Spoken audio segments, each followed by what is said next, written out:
The latest study into kids' physical activity shows Canadian kids are inactive, and it's being linked to a sleep epidemic.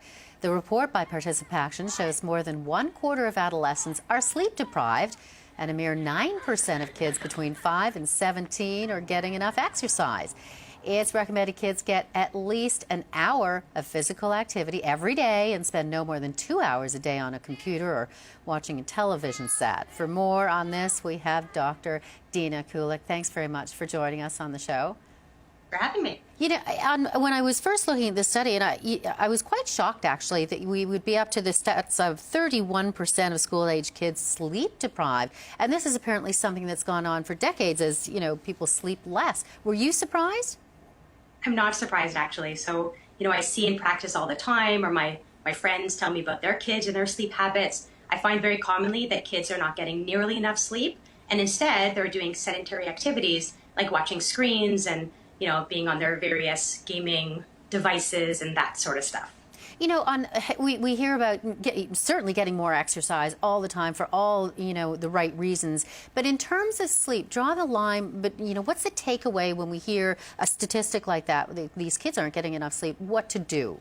Right. So this study showed overarching that we're not getting nearly enough physical activity, which we know from many previous studies and the PartcipACTION report card from last year as well. This year, it showed that less than 10% of kids were getting that recommended 1 hour of physical activity a day. That kind of activity that gets your heart rate up, that gets your blood pumping, that's what's recommended. So less than 10% of Canadian kids are getting that, which is, to me, very depressing and very worrisome for all the number of health concerns and emotional and behavioral concerns that can bring up.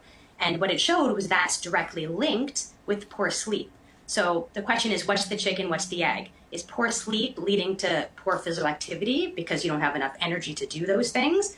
Or are kids not physically active and therefore not tired enough to go to sleep? That's the question we don't really know the answer to yet. You know, and so for parents hearing this and kind of looking at these and, you know, maybe having that as an issue in their own home, whether it's the chicken or the egg, I mean, you know, what's the first thing people should be doing or parents should be aware of?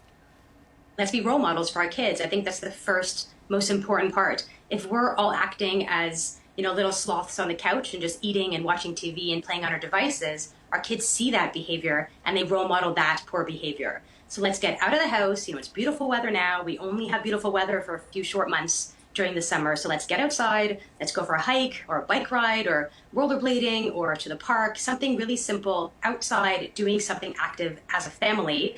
And then your kids see you enjoying that. You get quality time with them, and then hopefully everyone's exhausted enough to go to bed at a proper hour. Yeah, not only to get to bed, but then, as you say, have a quality sleep as well. Absolutely. So we know that if you're watching a screen before bedtime, even up to an hour or two before your bedtime, it messes with the melatonin hormone in your brain, which helps allow you to sleep. So if your melatonin level is suppressed from those screens because of the light that's emitted from that screen, then you're less likely to fall asleep at a good time. You're more likely to stay awake, tossing and turning, and to have a good quality of sleep. So get rid of those screens before bedtime. We really should be minimizing those for 2 hours, maximum 2 hours a day, and 2 hours previous to bedtime. Yeah, and start timing you right. Okay, thanks so much for joining us, Dr. Dina Kulik.